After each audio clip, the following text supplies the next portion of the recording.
basé à Paris. Malik Haït Aoudia. Emmanuel Macron a appelé les familles des 4 blessés français. Il s'est entretenu avec ces familles cet après-midi. Est-ce que c'est important pour les victimes, pour leurs proches, d'être ainsi réconfortés par les incarnations de la force de l'État, le président de la République, le Premier ministre notamment?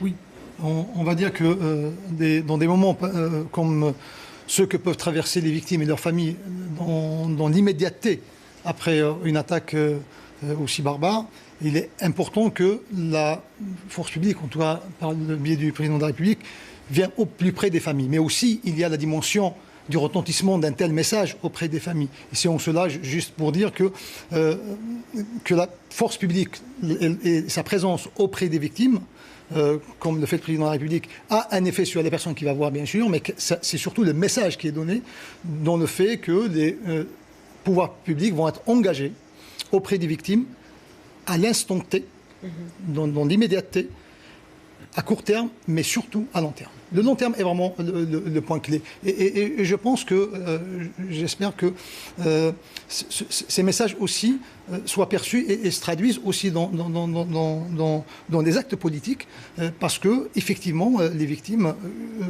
en tout cas dans ce qu'ils nous font comme retour, certaines sont accueillantes de comme une promesse d'une présence, d'un engagement, en fait, qui est pris, qui est acté. Pour d'autres, elles ont une méfiance.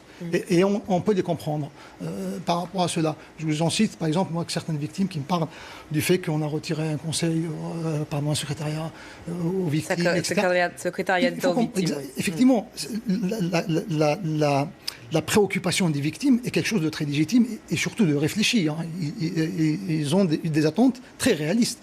Ils savent le contexte dans lequel on vit, c'est-à-dire qu'il y a une attente de l'action et de la parole politique, dans un sens qui dépasse le préventif aujourd'hui, on a compris. C'est de la réponse qu'il faut amener en premier lieu. Par exemple, si je disais aujourd'hui, depuis la Seconde Guerre mondiale, c'est la première fois où on est confronté à une réalité d'une demande aussi spécifique sur les traumatismes. Et lorsqu'on voit quel est le nombre des centres aujourd'hui pour accueillir autant de personnes, est une action qui pourrait succéder à un engagement et une présence politique initiale. Très très rapidement, Roland Jacquard, parce qu'on est... Oui, c'est d'autant plus important que nous avons affaire aujourd'hui à un terrorisme qui finalement n'a pas été un terrorisme de grande expérience. Ce sont 3 personnes avec des couteaux et avec une voiture. Mais vous imaginez s'il s'agit uniquement de francs-tireurs et d'une avant-garde d'une organisation terroriste qui peut utiliser des moyens beaucoup plus forts comme des voitures explosives ou des armes de guerre.